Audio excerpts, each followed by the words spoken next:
Hello, नमस्कार, आदाब, सत श्री अकाल और अस्सलाम वालेकुम। मैं हूं मोहम्मद अहमद काज़मी, लेकर आया हूं आपका पसंदीदा कार्यक्रम आपके रूबरू।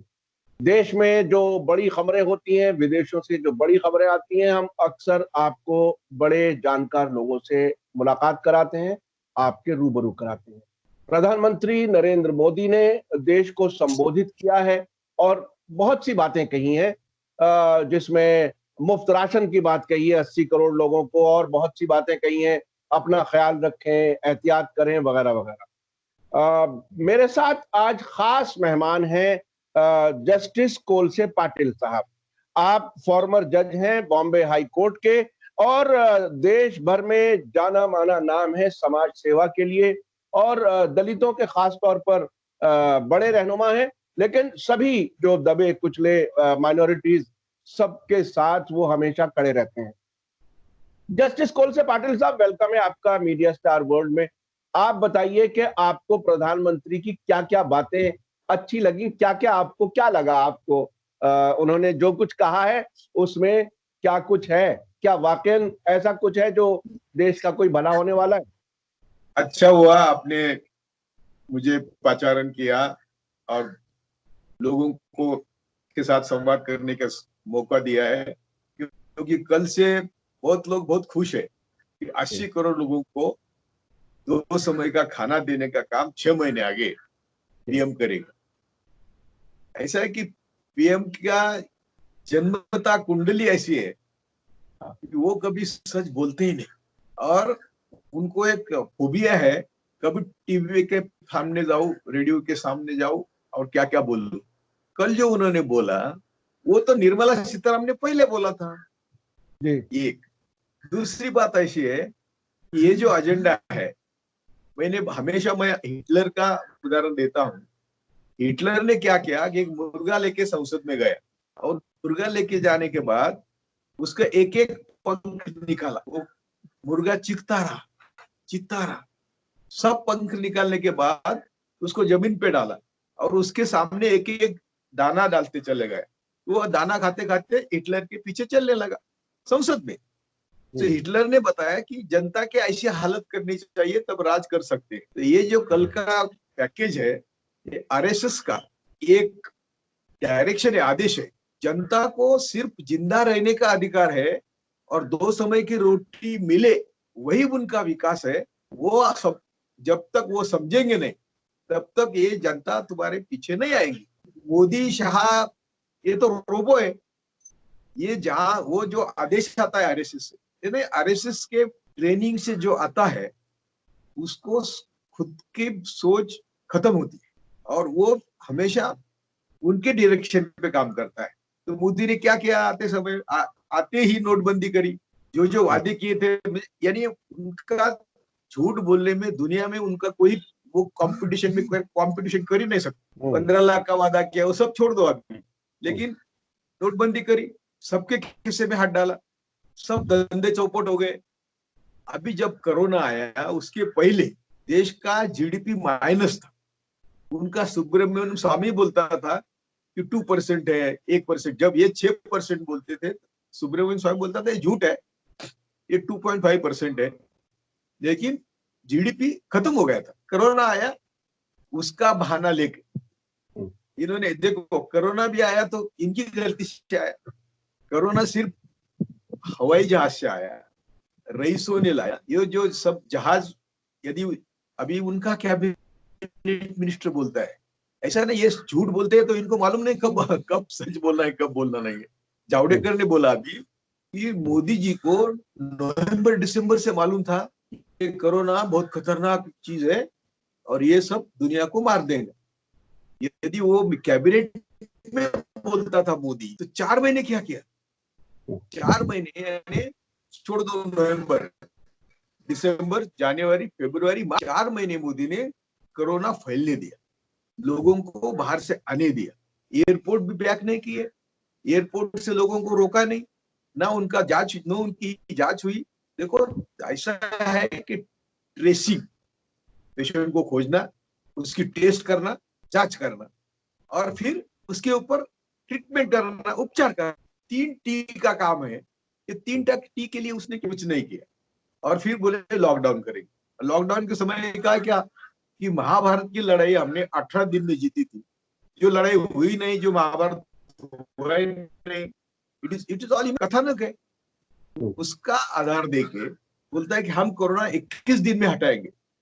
यदि इसको मालूम था कि कोरोना भयानक है और वो कैबिनेट में बोल रहा था, तो how can he take it that lightly. क्या भाषण किया और शुरू किया, ठीक है, शुरू किया, पहले थाली ताली बजा के शुरू किया, और उसके बाद दिए मोमबत्ती जलाया, और उसके बाद जब चाइना तुम्हारे सीमा में घुस रहा है, जब चीन ने तुम्हारा जमीनी का भूभाग का कब्जा किया है, तुम हवाई जहाज से लोगों को ऊपर फूल बरसाओ। किसके ऊपर फूल बरसाने थे इनको? तो फूल बरसाए। तो क्या है कि हर समय इवेंट बनाना इसकी, वो बोलता है ना कि आपत्ति आपत्ति के अवसर का भी, आपत्ति का भी अवसर में तब्दीली करनी है। तो ये तब्दीली उनकी ये होती है कि जब आपत्ति आती है तो खुश होते मोदी, इवेंट करते हैं। तो इवेंट करते करते 4 महीने हो गए। जब हमारे सिर्फ 100 लोग बाधित थे और 6 लोग मरे थे, तब लॉकडाउन शुरू किया। और जब अभी हमारे लाखों लोग कह रहे हम दुनिया में पहला नंबर आ रहे हैं, थोड़े दिन हमारा नंबर आ रहा है पहला, तब ये लॉकडाउन खुलने की बात कर रहे हैं। तो इनका कुछ खुद का भेजा है नहीं। मैं 100% बोलता हूँ, आप संघ के जो स्टडी करेंगे आइडियोलॉजी की, तो वो रोबोट बना के समाज में फेंकते हैं। तो रोबोट में बना के इनको फेंका है, और ये वैसा काम करते हैं जो डिक्टेट आता है। तो अभी लॉकडाउन खुल रहा है, लॉकडाउन खुल रहा है, लेकिन लॉकडाउन कब खुला? जब लाखों लोग बाधित है, हजारों लोग मर रहे हैं। और लॉकडाउन का मतलब क्या होता है? लॉकडाउन का मतलब होता है, जब मैंने कई बार बोला कि माँ को जब बच्चा रोता है और खाने को मांगता है, उसके पास होता नहीं, वो बोलती 5 मिनट ये ले, खिलौने खेल, मैं आपको खाना ला के दे। वैसा लॉकडाउन का मतलब ये कि मेरे पास किट्स नहीं है, पीपी नहीं है, हम तैयार नहीं है। अभी देखो 4 महीने तो सोया, राजनीति करता रहा। जब धोखा मालूम था तो भी धोखा के लिए कुछ नहीं किया। अरे इतने मूर्ख है ये। पार्लियामेंट में बोलते हैं कि हम अक्साई चीन लेंगे, हम पाक व्याप्त कश्मीर लेंगे, और वहां बॉर्डर पे कोई रखता ही नहीं उसको, तो चाइना ने घुसा फिर। तो ये सरासर इनको खुद की अकल है ही नहीं। जो चुनाव के लिए चाहते आवश्यक बोलते हैं, तो पार्लियामेंट में वो बोला तो लोग खुश हो गए, वाह अक्सर चीन भी लेंगे, बैकवर्ड कश्मीर भी लेंगे। जैसे कि इनके बाप का है, इंटरनेशनल पॉलिटिक्स है। हम ना हमारी अणुभट्टी का इस्तेमाल कर सकते हैं, न हम लड़ाई कर सकते हैं, हमारी कुवत क्या औकात क्या है, हमारी आर्थिक परिस्थिति। मैं बोल रहा हूँ कि इसका चारों ओर से फेल्योर है। रहा था सीमा, वो भी बर्बाद है, सीमाएं भी बर्बाद हो गई। तो आपने जो सवाल किया, तो अभी उसकी तो आंकड़ेवारी इतनी भयानक है कि उन्होंने क्या पहले बोला कि हम 80 करोड़ लोगों को, प्रवासी मजदूरों को, निर्मला सीतारामन ने बोला, आंकड़ेवारी इतनी भयानक है कि एफसीआई धान धान तो एफसीआई से निकलता है ना, एफसीआई गोडाउन से निकलता है। तो मई महीने में गोडाउन से सिर्फ 13% धान निकाला। जो इनको देना था उससे 13.5% धान निकाला, और जून में तो हद हो गई, 10% निकाला है। गोडाउन से धान आएगा ना, बाकी कहां से धान आता नहीं। तो 8 करोड़ लोगों को धान देने की, 80 करोड़ लोगों को धान देने की बात करी थी। तो मई महीने में 1 करोड़ 7 लाख लोगों को धान मिला। जून महीने में सिर्फ 80 लाख लोगों को धान नहीं मिला। 80 करोड़ की बात करने वाले 80 लाख लोगों को धान देते हैं। ये क्या बकवास करते हैं टीवी रेडियो पे आके कि हमने 80 इतने लोगों को धान दिया मई जून में, तो दिया ही नहीं ना। तो आप एफसी गोडाउन से तो और वो डॉक्यूमेंट है, उनकी वेबसाइट है। तीसरी बात ऐसी है, पीडीएस के 60% शॉप्स बंद है, 60% शॉप बंद है।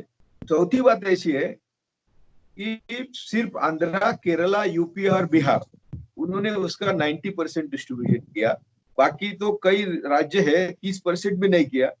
और टोटल करेंगे तो वो 58% लोगों को अनाज मिला।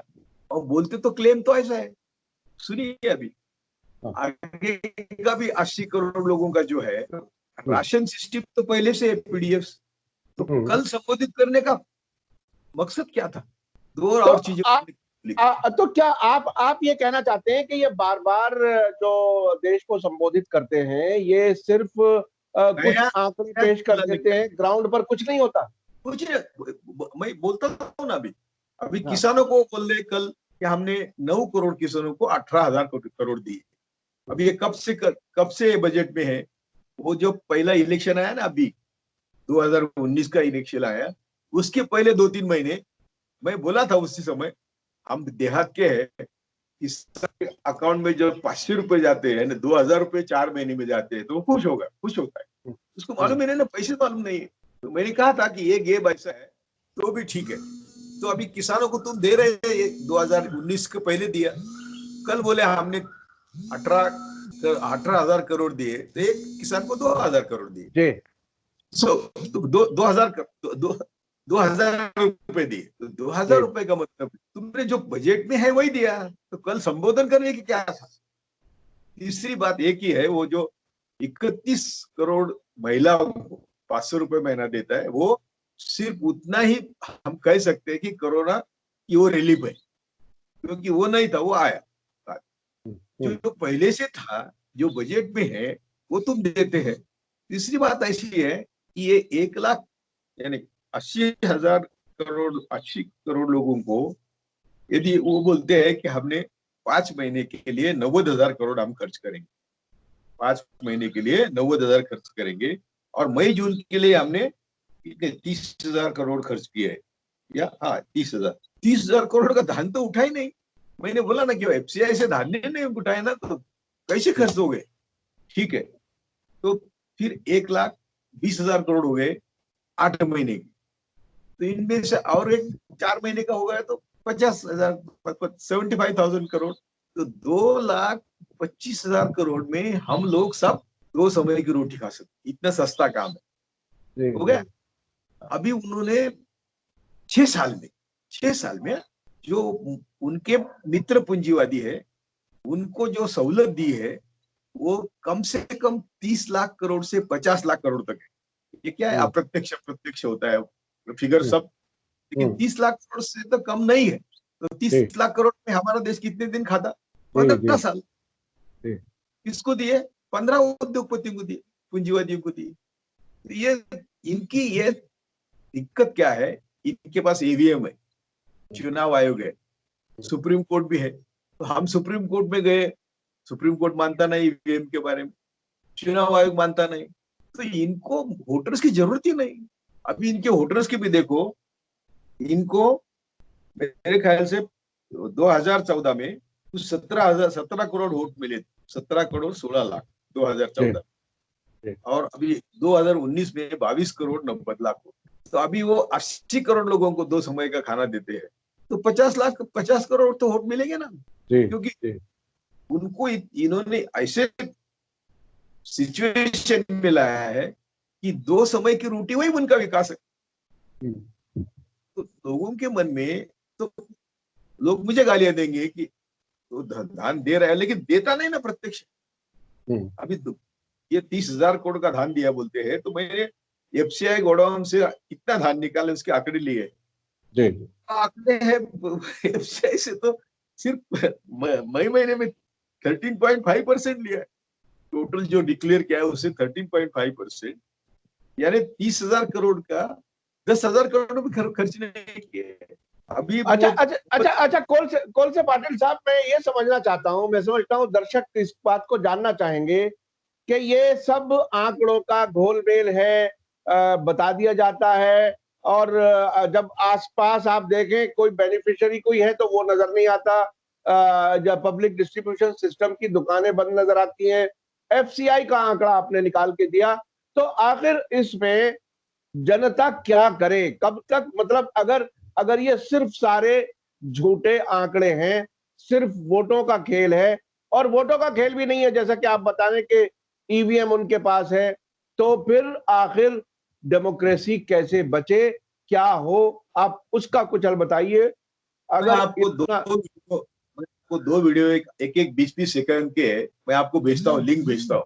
जी जी जी। मोदी खुद कहता सीएम था तो कि बड़े बड़े लोग जब बड़े बड़े देश जब बैलेट पे वोटिंग कर रहे हैं तो हम ईवीएम में क्यों कर रहे हैं।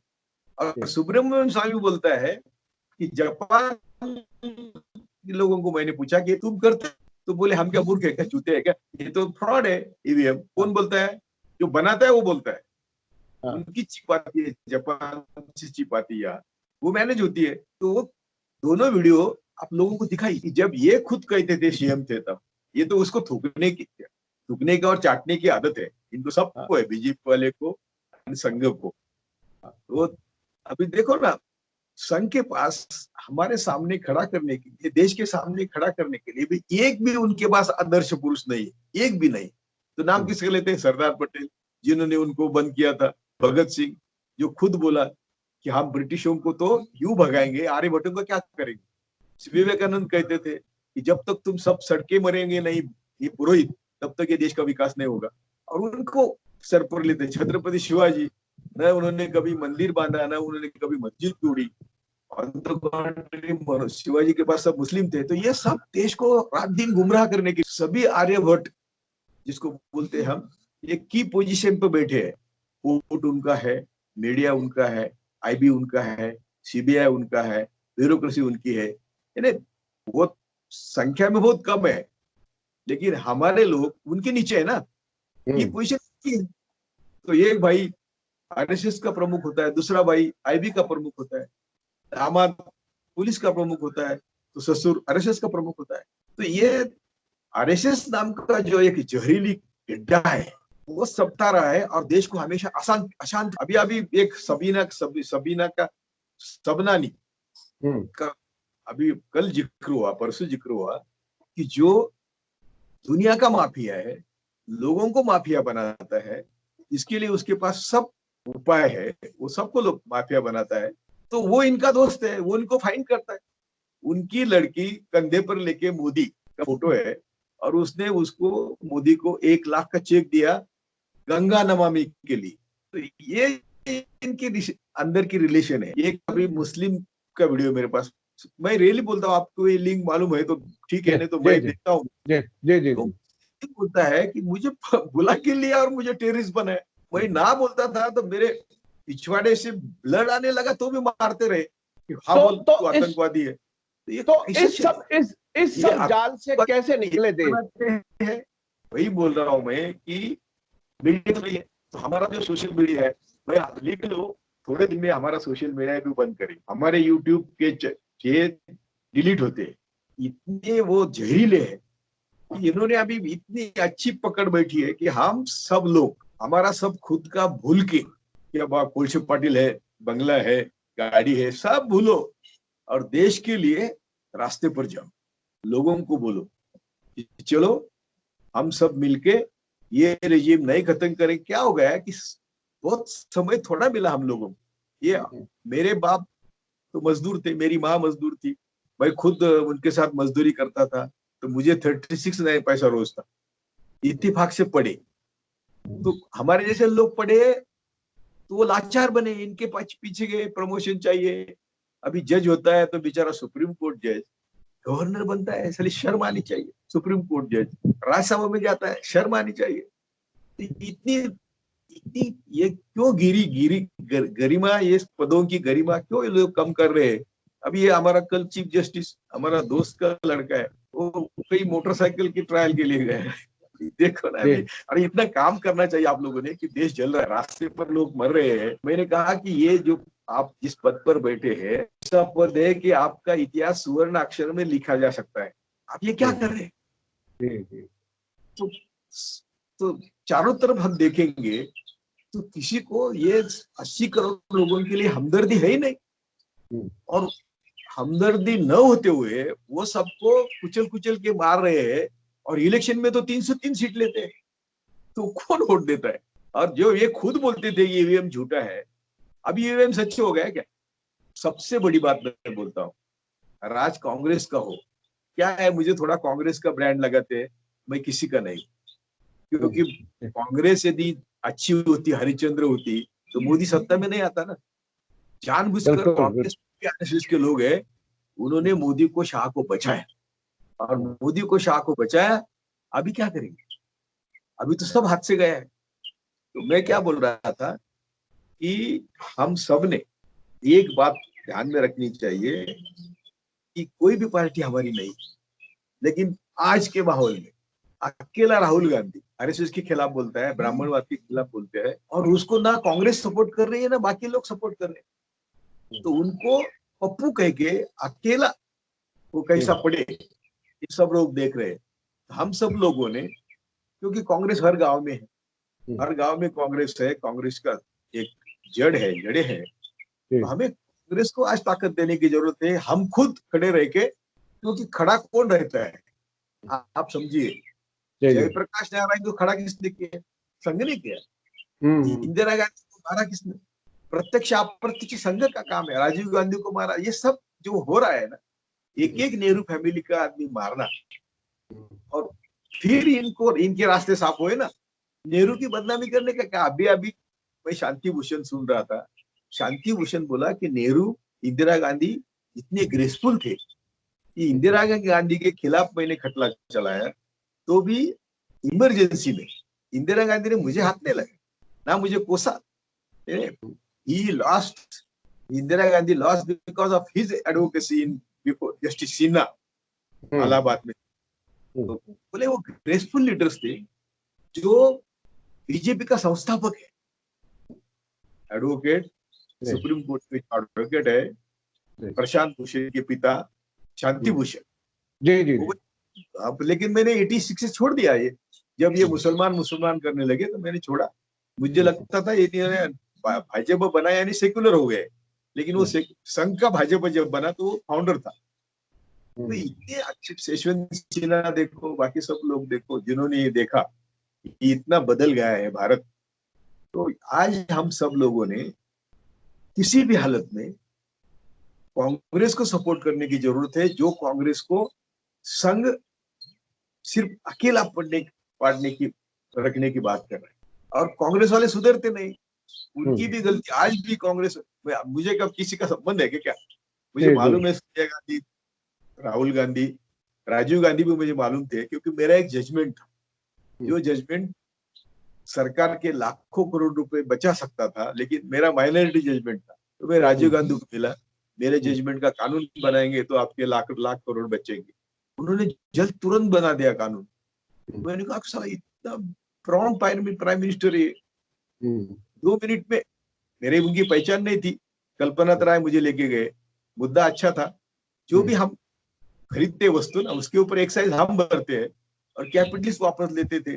मैं जज बनने के पहले तो मैंने वो रोका, और आज वो नहीं मिलता। मुद्दा क्या है? हम सब लोग पहले मन से डर पैदा करना, डर है तो छोड़ देना चाहिए। पहले इसलिए बोल रहा हूँ, देश भर मुस्लिमों को, आदिवासियों को, दलितों को बोल रहा हूँ, डरो मत। वैसे भी आज क्या हो गया, वैसे भी आज सड़कें मर रहे हैं। आप घर में, घर तो है ही नहीं बैठने को, सड़कें मर रहे हैं रास्ते पर। तो चलो ना, साथ लड़ेंगे, लड़के मरेंगे। और हमको तो जरूरत नहीं है, लेकिन हमें ये सहा नहीं जाता। मैं भी झोपड़ी से आया हूँ। तो आपने बोला उपाय क्या है? उपाय है, लेकिन हमारे सब लोग, यानी ऐसा है कि संघ से ज्यादा लोग हम पढ़े लिखे हैं, ज्यादा पैसे वाले हैं। संघ की जो मंडूक प्रवृत्ति होती है, मंडूक जानते हैं ना, बावड़ी में होता है, वो बोलता है यही समुद्र है। तो हम लोग समुद्र में है, वो मंडूक है। मोदी हो, शाह हो, भागवत हो, उनका their brain is condition that to not to help others, सबको स्क्रीज करना, ये उनका ब्रेन की कंडीशनिंग है। तो हम लोग यदि विश्वास से लोगों के पास जाते हैं तो बदल सकता है, और बदलेगा। आज ना कल ये बदलेगा। लेकिन ये जो आज कल का भाषण है ना, ये, और जो राहुल गांधी को सब पार्टियां अकेले छोड़ रहे हैं ना, तो ये संघ की चाल है। और 2024 की उनकी ये तैयारी है कि ये सब पार्टियों को साथ लेंगे। उनके भी फाइलें हैं, जो भी पहले सत्ता में था उसकी तो फाइल है ना मोदी के पास। दो चीजें फाइलें। अरे आरएसएस के एमपीस को 100 करोड़ देके खरीदते। आरएसएस में इनकी राज्यसभा में तो इनकी ये नहीं है, सॉरी राज्यसभा मेजोरिटी नहीं होते हुए भी सीएए पास होता है, एनआरसी पास होता है, तो कैसा होता है? तो ये खरीदते हैं।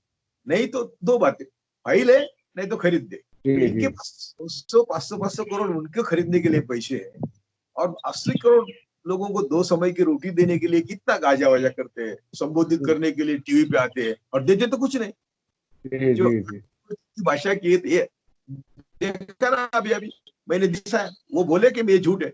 1 करोड़ से ज्यादा लोगों को मई महीने में धान नहीं मिला, और 1 करोड़ 70 लाख 7 लाख, और अभी 19 यानी 80 लाख को मिला। 80 करोड़ की बात करने वाले 80 लाख को धान देते, कितना झूठ बोलते।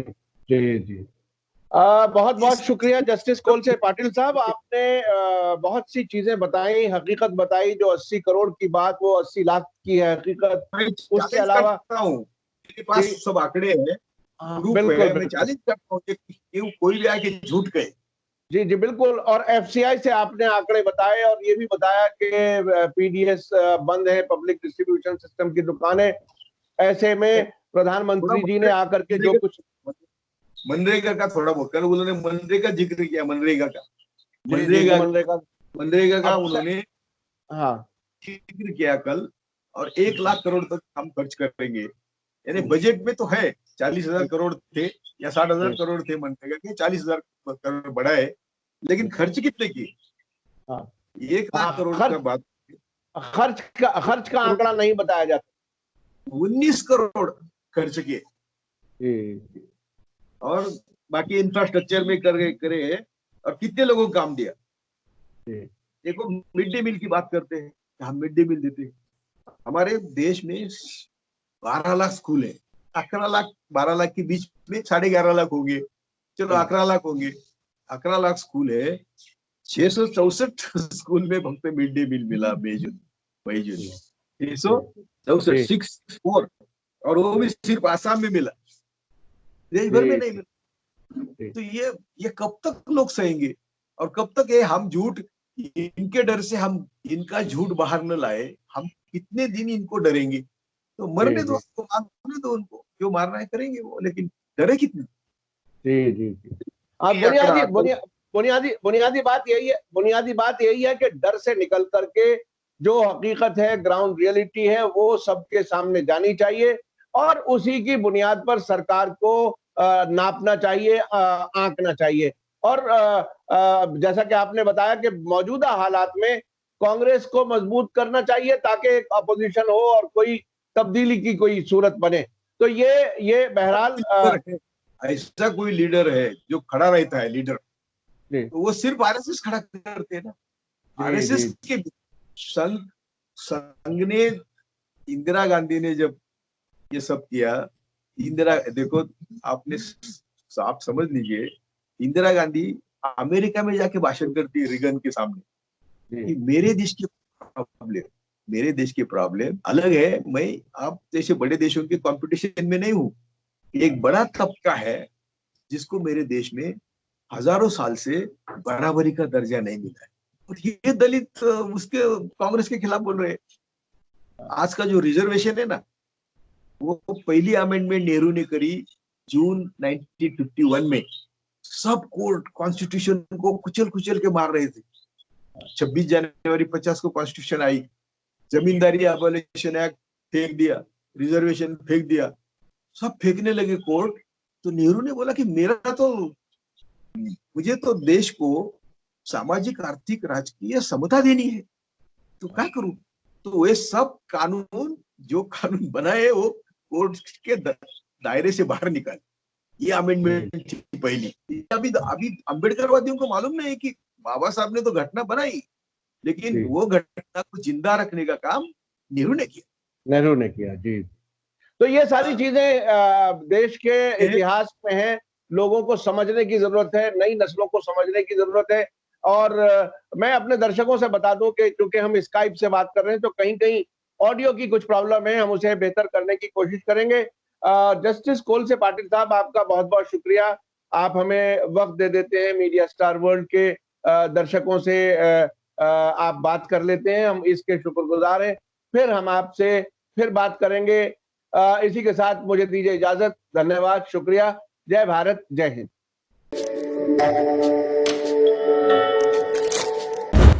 मीडिया स्टार वर्ल्ड के और वीडियो देखने के लिए हमारे चैनल को सब्सक्राइब करें और सीधे नोटिफिकेशन पाने के लिए बेल आइकन दबाएं।